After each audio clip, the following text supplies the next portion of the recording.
Est-ce que c'est le retour du 110% en immobilier? Je vais t'expliquer l'histoire de comment j'ai payé mon notaire avec un crédit conso. C'est parti intro.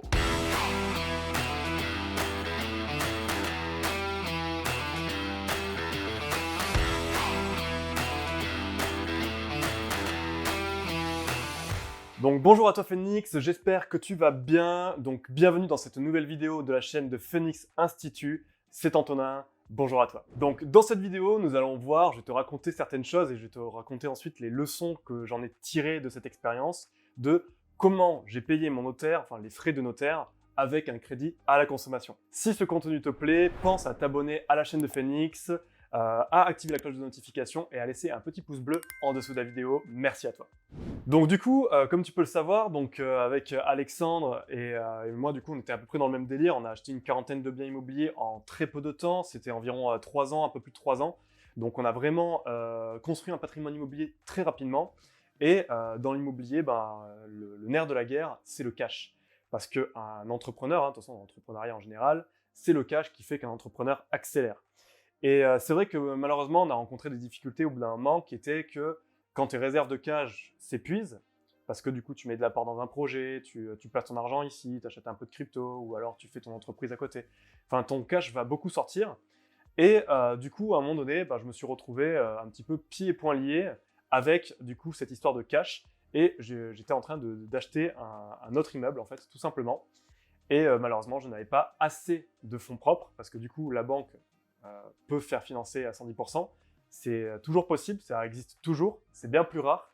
C'est généralement les primo-accédants, les premières acquisitions, ou même dans certains cas, tu peux atteindre le 110% suivant la région où tu es, suivant la banque, suivant le conseiller, suivant comment tu montes ton dossier. Enfin, ça existe toujours, mais c'est bien plus rare et on va dire que la plupart des investisseurs aujourd'hui tombent sur un financement à 100%, voire 90%, mais le 110%, c'est un peu plus rare. Donc du coup, là en l'occurrence, quand tu achètes un bien immobilier qui est très intéressant, donc là c'était un bien immobilier qui était à plus de 10%, c'est soit on te finance à 100% et tu trouves des solutions pour du coup financer les frais de notaire, tu dois sortir de l'argent de ta poche, alors qu'est-ce que tu fais? Tu dis non, je prends pas le bien, ou alors tu trouves des solutions.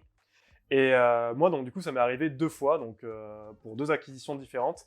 Du coup pour cet immeuble-là, j'ai contracté un crédit à la consommation d'environ 30 000 euros que j'avais fait sur un autre compte. J'avais ouvert un compte Boursorama Banque que je te recommande de faire d'ailleurs si jamais ce n'est pas déjà fait, parce que du coup, si tu fais de l'investissement crypto, fais pas ça sur ton compte courant, sinon tu vas te faire rattraper.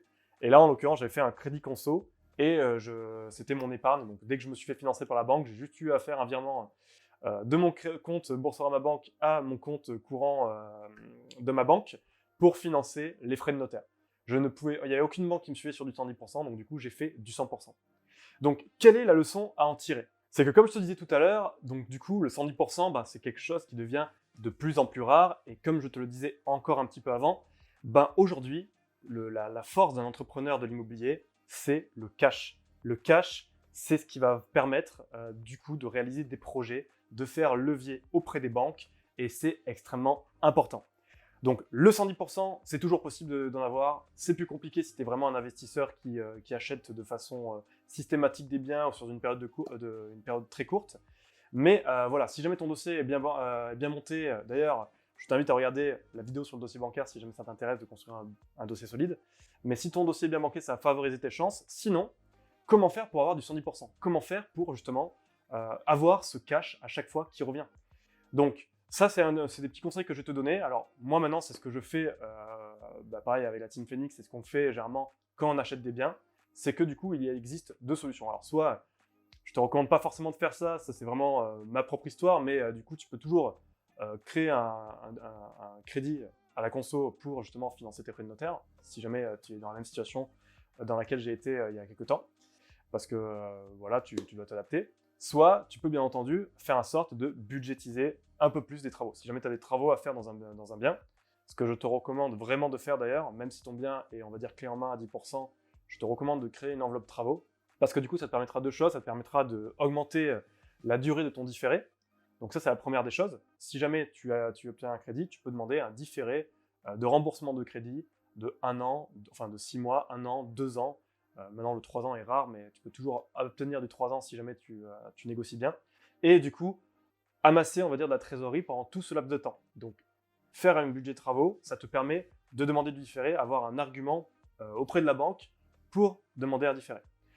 Ensuite, deuxième solution, du coup, tu demandes un budget de travaux et tu, on va dire, prends en compte une marge d'erreur de plus de 10%. 10%, c'est toujours un minimum en marge d'erreur. On te fera une vidéo sur le sujet si cela t'intéresse. N'hésite pas d'ailleurs à nous mettre dans les commentaires si jamais c'est quelque chose qui pourrait t'intéresser, pourquoi, et qu'on parle un peu plus en approfondi des travaux. Sinon, du coup, tu fais un peu plus de 10% et du coup, ça te permettra de récupérer du cash et de te rembourser toi pour du coup, si jamais tu avances les frais de notaire parce qu'on te fait que du financement à 100%. Donc ça, c'est des solutions que je te donne. Donc du coup, j'aimerais bien conclure avec toi sur cette vidéo sur un sujet qui est super important, c'est que l'immobilier aujourd'hui, c'est un pilier d'enrichissement qui est formidable si tu es investisseur immobilier. N'en doute jamais, peu importe les choses qu'on voit à la télé, les choses qui se compliquent, c'est toujours un actif qui est extrêmement intéressant et qui est d'avenir. L'immobilier, c'était intéressant il y a 30 ans. Comme le dit l'adage, si le meilleur moment pour planter un arbre, c'était il y a 30 ans, le deuxième meilleur moment pour en planter un, c'est aujourd'hui. Donc voilà, l'immobilier, c'est toujours intéressant, mais par contre, il est important que tu te focuses sur le fait que les règles du jeu sont en train de changer, sont en train d'évoluer. Et aujourd'hui, un investisseur doit s'adapter en fonction du contexte qui évolue. Avant, c'est sûr qu'on pouvait faire du différé de crédit à outrance avec un système de calcul différentiel qui nous permettait d'accumuler un parc immobilier extraordinaire. Ça existe encore le différentiel, hein, mais voilà, c'était juste pour te montrer que les règles du jeu changent. Aujourd'hui, tu mets un peu plus d'apport dans ton projet. Enfin bref, il y a toujours des choses qui vont évoluer. Mais du coup, voilà, il faut qu'on s'adapte. Pour moi, je vais te donner mon avis sur la situation. C'est que c'est super intéressant comme période pour investir parce que du coup, aujourd'hui, à un moment donné, on a eu un afflux, c'était devenu un phénomène de mode d'investir dans de l'immobilier, des immeubles à 110%, des ci, des mi, enfin bref, c'était vraiment un phénomène de mode. Aujourd'hui, le marché est en train de se compliquer. Et ça, c'est super intéressant parce que du coup, ça permet, entre guillemets, d'écarter les mauvaises graines. Ouais. Tous les gens qui étaient là pour des mauvaises raisons, des gens qui étaient là en pensant que l'immobilier c'était facile, qu'il fallait juste suivre une formation et que limite allait devenir rentier du jour au lendemain, toutes ces personnes-là se sont fait un petit peu écarter de ce marché de l'immobilier. Et le marché, il est toujours là, hein, ça ne change rien. Donc du coup, moins d'investisseurs, moins de concurrence, et plus, on va dire, de biens à disposition. Donc ça, c'est super intéressant. Et rappelle-toi un truc, c'est que alors c'est une règle, on en fera une vidéo, je pense, dans très peu de temps sur la chaîne de Phoenix Institute. Sur le milieu de l'entrepreneuriat, il y a un commandement qui est extrêmement important, c'est le commandement de l'entrée. Le commandement de l'entrée, c'est un commandement qui stipule que si jamais, pour entrer dans un business, quel qu'il soit, c'est super simple et que tout le monde peut le faire, et que l'apport en énergie et en investissement initial est très petit, du coup, il y aura beaucoup de monde. Donc, du coup, les chances de succès seront diminuées. En immobilier, du coup, comme le commandement de l'entrée devient de plus en plus difficile, donc le commandement de l'entrée est respecté, du coup, il y aura plus de personnes, il y aura moins de personnes qui vont du coup se lancer dans ces business-là, parce qu'il y aura des difficultés. Et pour les vrais investisseurs, les personnes qui ont vraiment des réels objectifs ou qui veulent vraiment se construire un patrimoine, il y aura bien plus d'opportunités. Donc voilà, j'espère que cette vidéo t'aura plu, j'espère que ce sujet sur l'immobilier t'a plu.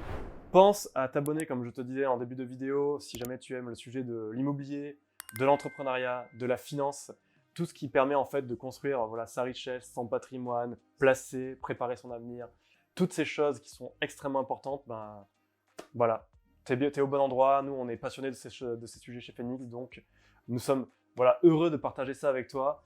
En tout cas, je te souhaite une excellente fin de journée et on se dit à très bientôt. C'était Antonin, bis.